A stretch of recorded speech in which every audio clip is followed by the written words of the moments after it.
Muito bem, gostaria de continuar na manhã deste dia a falar-vos um pouco sobre a vontade de Deus. Nós na semana passada estivemos a ver algumas formas que os ímpios, os que não temem a Deus, usam para determinar a vontade de Deus.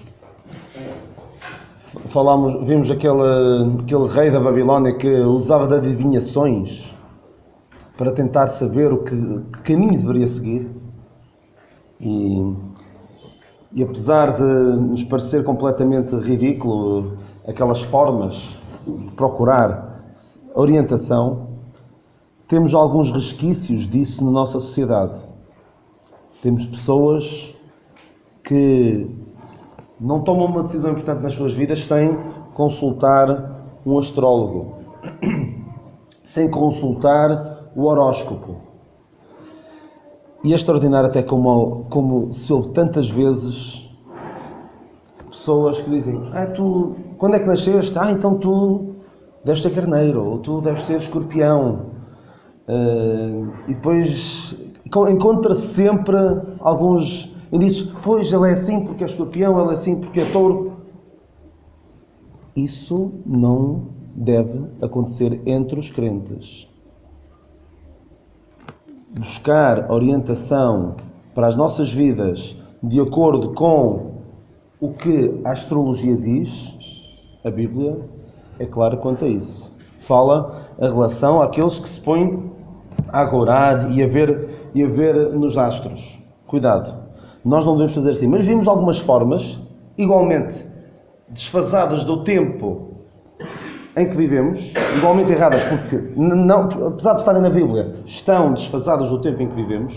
Vemos aquele exemplo do servo de Abraão que orou ao Senhor e disse: seja que a mulher a quem eu pedir para dar água a mim, e ela também der água aos meus camelos, seja esta a mulher que Deus escolheu para mim, para o filho do teu servo Abraão. Temos também aquele exemplo de... Mas isto era noutro tempo. Deus honrava a fé destas pessoas que desta forma agiam, porque a palavra de Deus não estava completa. Também vimos o exemplo de Gideão, que depois do Senhor dizer: vais lutar, vais liderar o meu povo para derrotar os midianitas, ele pediu um sinal a Deus. Ou seja, depois de Deus dizer: faz isto, ele ainda foi perguntar: ó Deus, se queres mesmo que eu faça isto, mostra-me este e este sinal. E Deus fez. Mas a palavra de Deus diz-nos que os judeus pedem sinal. É natural, está na natureza deste povo terreno, pedir coisas visíveis, palpáveis, para saberem orientar.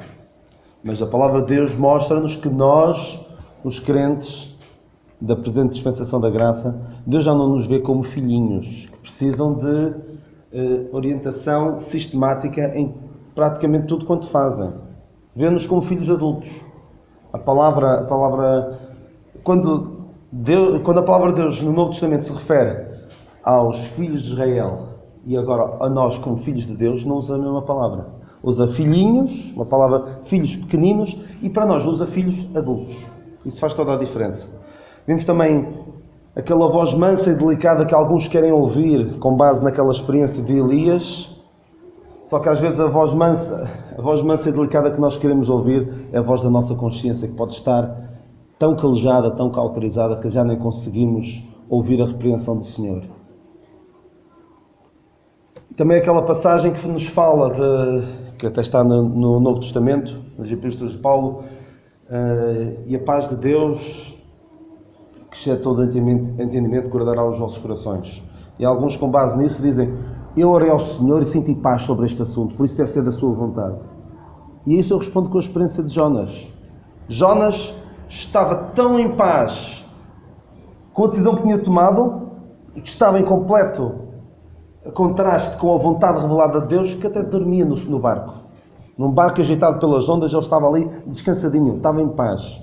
Ou seja, a paz pode ser sinal também de uma consciência completamente calejada, uma consciência que já nem se deixa perturbar com nada. Vimos também aquele exemplo dos discípulos em Atos 2.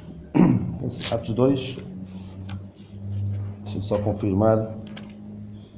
Quando escolheram o substituto para... Não, Atos 1, ainda é Atos 1. Em quando eles escolheram dos discípulos, não dos 12, não dos 11, mas um daqueles que tinha seguido ao Senhor Jesus Cristo desde o batismo de João até à sua ascensão, e tinham de escolher alguém para substituir Judas. Então, o que é que eles fizeram? Eles oraram, Atos 1, 24, e orando disseram: Tu, Senhor, conhecedor dos corações de todos, mostra qual destes dois tens escolhido, para que tome parte neste ministério e apostolado de que Judas se desviou, para ir para o seu próprio lugar. E lançando-lhes sortes, caiu a sorte sobre Matias, e por voto comum foi contado com os 11 apóstolos. Tirar a sorte. Estes homens tiraram a sorte. Parece. E de facto tiraram a sorte, mas era num tempo em que, como diz os Provérbios, a sorte se lança no regaço, mas o que procede vem do Senhor. Mas atenção, não temos instrução para agora fazer isso. Oh Deus, eu estou aqui indeciso entre duas opções, entre duas mulheres. Qual delas é que eu devo escolher? E tirar a sorte? Acho que é entrar em terreno perigoso, porque a vontade de Deus está revelada na sua palavra. E no tempo em que estes homens agiram desta forma, eles agiram porque era no tempo em que Deus lidava apenas com a nação de Israel, lidava com a nação de Israel como? Com filhinhos, mas hoje em dia Deus revela a sua vontade através da sua palavra. Não precisamos destas práticas.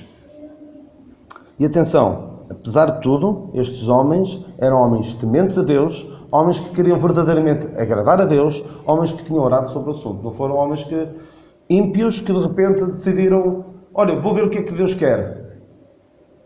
Porque nós vemos até alguns exemplos em que, quando os crentes andavam mal, Deus não lhes respondia. Temos aquele exemplo do rei Saul, que eu não vou discutir se seria crente ou não seria crente, mas houve uma situação em que ele queria saber a vontade de Deus e o Deus não lhe respondeu, porque ele andava mal. Ele andava fora da sua vontade, andava a proceder de uma forma errada, e houve uma situação em que ele quis saber a vontade de Deus e Deus não lhe respondeu. Mas eu queria então avançar um pouco. Isto foi uma pequena revisão que já vai longa do que falamos da semana passada, e gostava então de continuar um pouquinho mais sobre a vontade de Deus. Deus torna muito claro algumas coisas na sua palavra sobre o que é a sua vontade. E para mim a mais extraordinária de todas e já falámos na semana passada, aquela passagem em que Paulo diz: Deus quer que todos os homens se salvem e venham ao conhecimento da verdade. Deus, isso lemos em 1ª Epístola a Timóteo 2, 4. Vem no versículo 3: porque isto é bom e agradável diante de Deus nosso Salvador, que quer que todos os homens se salvem e venham ao conhecimento da verdade. Por isso, quem não é salvo, a primeira coisa sobre a vontade de Deus Deus quer que essa pessoa se salve. E se a pessoa é salva, compreende, a pessoa que é crente, como compreende que Deus quer que todos os homens se salvem, o que é que deve fazer? Deve procurar fazer chegar a mensagem da sua salvação aos outros. Isto é da vontade de Deus.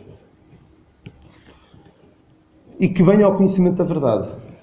Porque há crentes que infelizmente não vieram ao conhecimento da verdade. Ainda têm no seu entendimento muito erro. E por isso nós tivemos essa possibilidade de, por assim dizer, evangelizar. Uma segunda evangelização, mostrando um pouco como fizeram Priscila e Áquila a Apolo, lhe indicaram mais pontualmente o caminho de Deus. Porque aquele Apolo falava do que sabia, mas foi preciso chegar alguém e dizer: olha, o caminho é por aqui. E ele aceitou. E portanto nós também devemos fazer por isso. Se já também que chegamos ao conhecimento da verdade, da palavra de Deus, desta verdade que nos ajuda a desvendar as maravilhas da palavra de Deus, esta verdade que faz toda a diferença para conhecer a vontade de Deus, que é que Deus não age com o homem sempre da mesma forma. Porque se não compreendermos isso, nunca vamos andar aqui neste mundo como que as apalpadelas, a tentar perceber porque é que Deus fez isto, porque é que isto nos está a acontecer. Não percebemos, andamos aqui completamente à deriva. E sobre isso eu lembro-me sempre daquelas palavras do apóstolo Paulo naquele barco, quando ele ia para Roma. Não lhe quiseram dar ouvidos, e o que aconteceu ao barco? Andou à deriva. Quase que se afundavam. E ele diz a dada altura: fora na verdade razoável, varões, ter-me dado ouvidos. E nos tempos que correm, quem não dá ouvidos a Paulo, claro, aquilo que Deus revelou a Paulo para nos revelar a nós, vai andar à deriva. Por isso é importante que conheçamos a verdade a verdade do mistério que Deus revelou ao apóstolo Paulo para nos fazer chegar a nós. Porque senão vamos andar aqui completamente à toa. Essa passagem fala mesmo, foram completamente à toa. E é como muitos crentes andam, sem saber como é que Deus age, o que é que Deus pretende para eles. Então, Deus revela claramente a sua vontade aqui nesta passagem. Deus quer que todos os homens salvem e venham ao conhecimento da verdade. E há muitas outras passagens que nos falam vontade de Deus, Deus quer. E nós devemos primeiro, se queremos saber o que é que Deus pretende de nós, devemos começar por aí. Começar por aquilo que é igual para todos. Não podemos pedir a Deus: Deus, mostra-me a tua vontade específica neste assunto, muito particular, quando eu estou-me nas tintas para o resto. Estou-me nas tintas para compreender a verdade da palavra de Deus. Estou-me nas tintas para fazer chegar a mensagem da sua salvação aos outros. Devo começar por aquilo que Deus revela claramente. Então, quero então ler convosco 2 Coríntios 8:5. 2 Coríntios 8:5. O apóstolo Paulo está aqui a falar dos macedónios.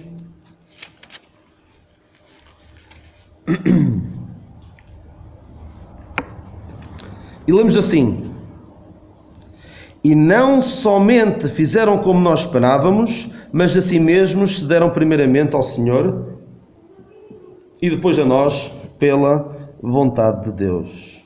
Ou seja, daqui eu tiro que se tu és crente, algo que eu posso dizer que é da vontade de Deus, com base nesta passagem, é que tu te dês primeiramente ao Senhor. Tu te entregues ao Senhor.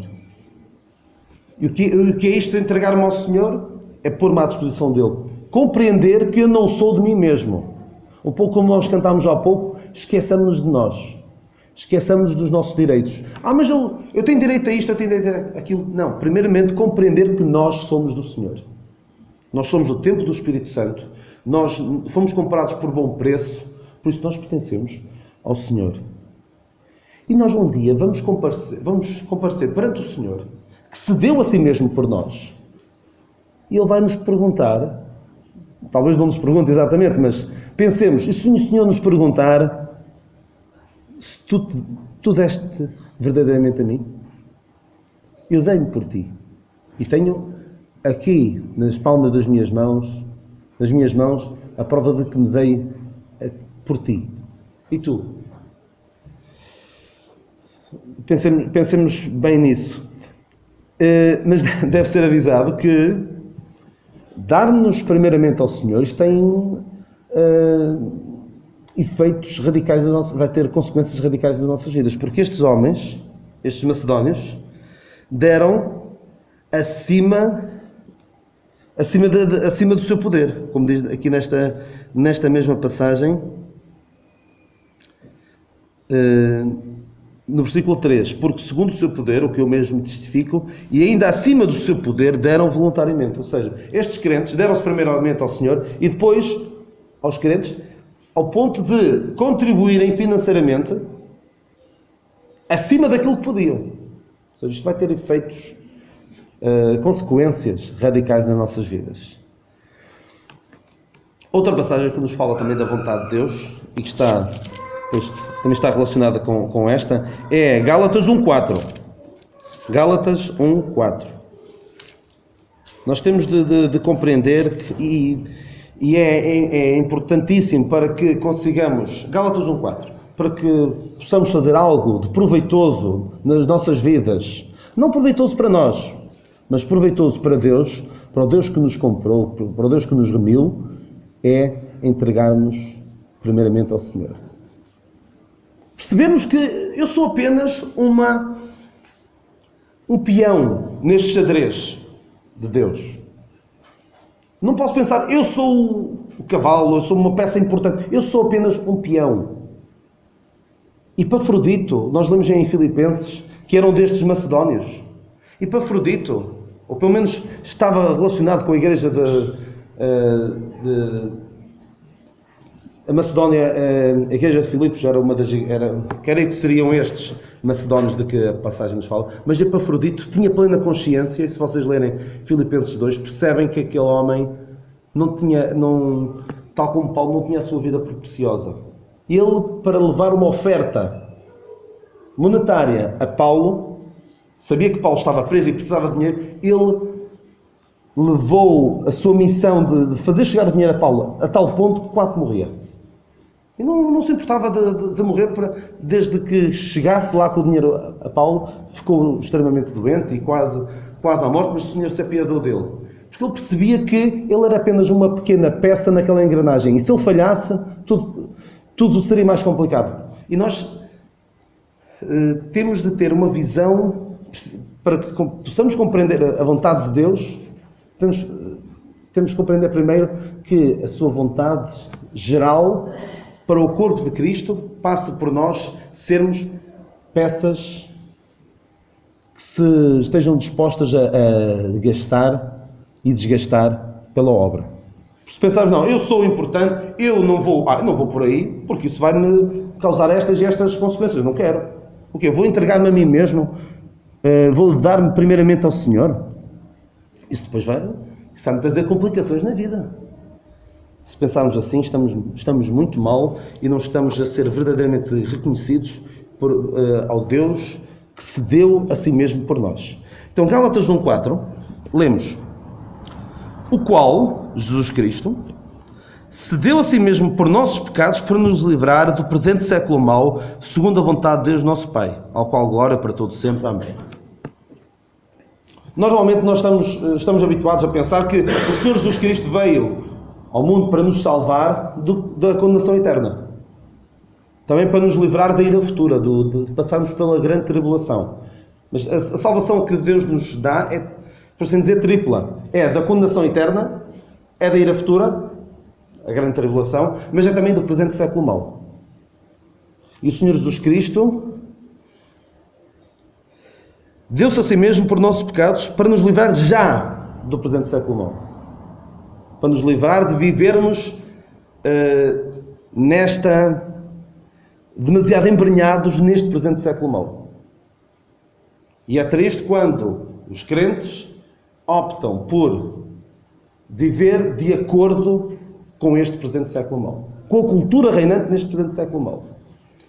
Isto lembra-me daquela passagem também de Tito, em que diz, em Tito 2, não precisamos ir lá procurar para não perdermos muito tempo, porque a graça de Deus se há manifestado, Tito 2:11, porque a graça de Deus se há manifestado, trazendo salvação a todos os homens, ensinando-nos que, renunciando à impiedade e às concupiscências mundanas, vivemos neste presente século sóbria e justa e piamente, aguardando a bem-aventurada esperança e o aparecimento da glória do grande Deus e nosso Senhor Jesus Cristo.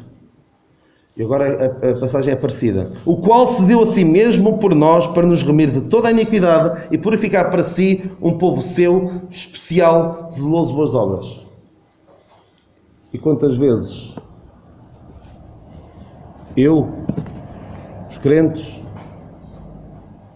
renunciam a este ser um povo seu, especial, zeloso de boas obras, para fazerem como a dada altura a nação de Israel disse, a dada altura a Samuel: nós queremos ser como as outras nações. Nós queremos ser iguais aos outros. E é triste quando um crente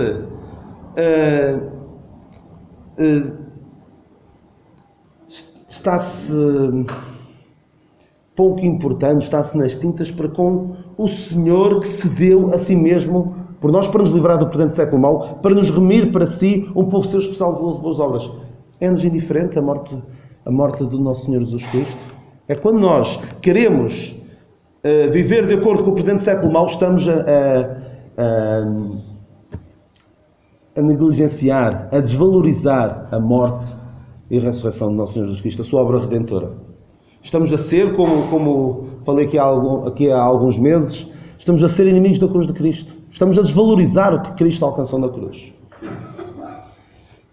E estas duas passagens que acabámos de ler, e eu estou um pouco condicionado pelo tempo, porque tinha aqui nos meus apontamentos, ainda vou na primeira página e tenho muitas, vai ter de ficar para outra altura, se Deus quiser.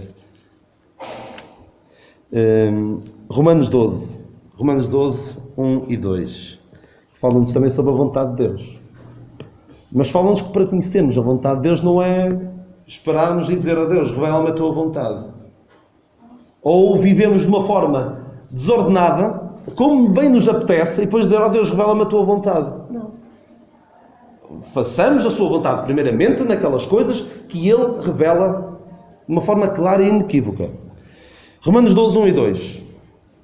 Rogo-vos, pois, irmãos, pela compaixão de Deus, que apresenteis os vossos corpos em sacrifício vivo, santo e agradável a Deus. Romanos 12.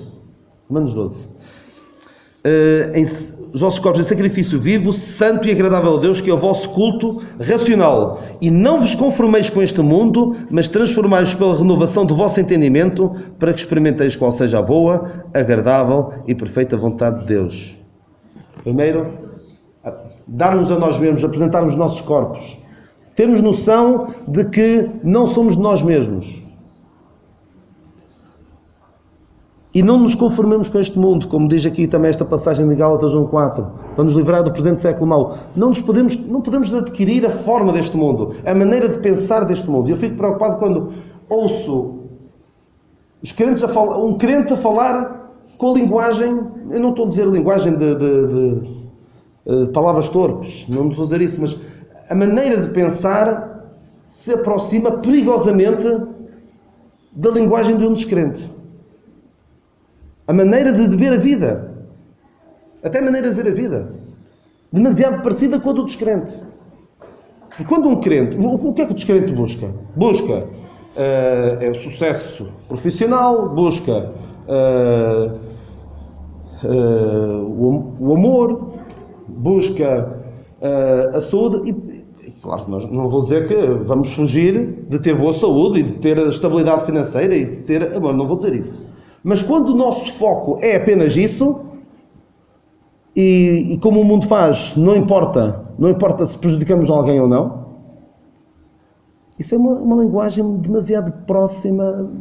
Quando o crente adquire essa maneira de pensar, está perigoso e fico preocupado. Que a nossa maneira de pensar deve ser uma maneira de pensar espiritual. Não deve ser uma maneira de pensar, como o apóstolo Paulo fala, uma forma carnal. Porquanto Paulo diz, Romanos 8:7, porque a inclinação da carne é inimizade contra Deus, pois não é sujeita à lei de Deus, nem em verdade pode ser. Portanto, os que estão na carne não podem agradar a Deus. Os que estão descrentes não podem agradar a Deus, mas o descrente que age como descrente também não pode estar à espera de que Deus se agrade dele. Vou só agora citar, depois terei de continuar, se tiver essa oportunidade, noutra altura. Há aqui outras passagens que falam de vós servos, em Efésios 6, 5 e 6. Vós servos, obedecei a vosso Senhor segundo a carne, como servos de Cristo, fazendo de coração a vontade de Deus. É da vontade de Deus que nós, claro que neste tempo eram servos, não vamos dizer que agora vamos... ser escravos de outros, mas nos nossos trabalhos, obedecendo aos nossos senhores, claro, naquilo que não for contra aquilo que Deus revela claramente. Se nos mandarem mentir, estamos numa situação muito complicada, e que Deus nos dê na hora sabedoria para lidar com a situação. Mas mesmo que nós não tenhamos uma grande responsabilidade em termos de igreja, de trabalho na igreja, o simples trabalhar, sermos obedientes aos nossos senhores, trabalharmos de uma forma empenhada, como para o Senhor, como diz outra passagem, estamos a fazer a vontade de Deus. Deus não espera que todos sejam anciãos, sejam pregadores, sejam ensinadores, Deus espera que cada um faça no seu dia-a-dia, no seu trabalho, um trabalho correto, sem defraudar os outros, sem tentar passar por cima dos outros, obedecendo aos seus senhores. E neste contexto, como este contexto vem no seguimento de que Paulo fala das relações familiares, em Efésios 6, ele fala primeiro, isto até temos aqui os deveres domésticos, não é? Fala-nos primeiro do marido e da mulher, fala-nos dos filhos, e depois fala também dos servos. Eu penso que não estarei a dizer mal se disser que a mulher é da vontade de Deus que a mulher se sujeite ao seu marido, não é? Vós, mulheres, sujeitei-vos a vossos maridos. Pode parecer assim um pouco século I, mas é a vontade de Deus para o século XXI. E se as mulheres ficam um pouco incomodadas, os maridos mais ainda. Vós, maridos, amai vossas mulheres, como também Cristo amou a Igreja e a si mesmo se entregou por ela. Por isso, entre uma e outra, não sei quem é que está numa posição de maior exigência. Se é a mulher que se deve sujeitar ao seu marido, ou se é o seu marido que deve amar a sua mulher como Cristo amou a Igreja. E fala-nos também esta passagem dos filhos, relativamente aos pais, e dos pais relativamente aos filhos. É da vontade de Deus também que os filhos sejam obedientes aos seus pais. E que os pais não provoquem a ira os seus filhos.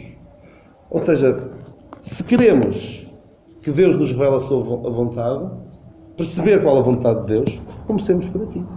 Comecemos pelo nosso trabalho. Comecemos pelas nossas relações familiares, com os nossos pais, com os nossos filhos, com os nossos cônjuges. Porque senão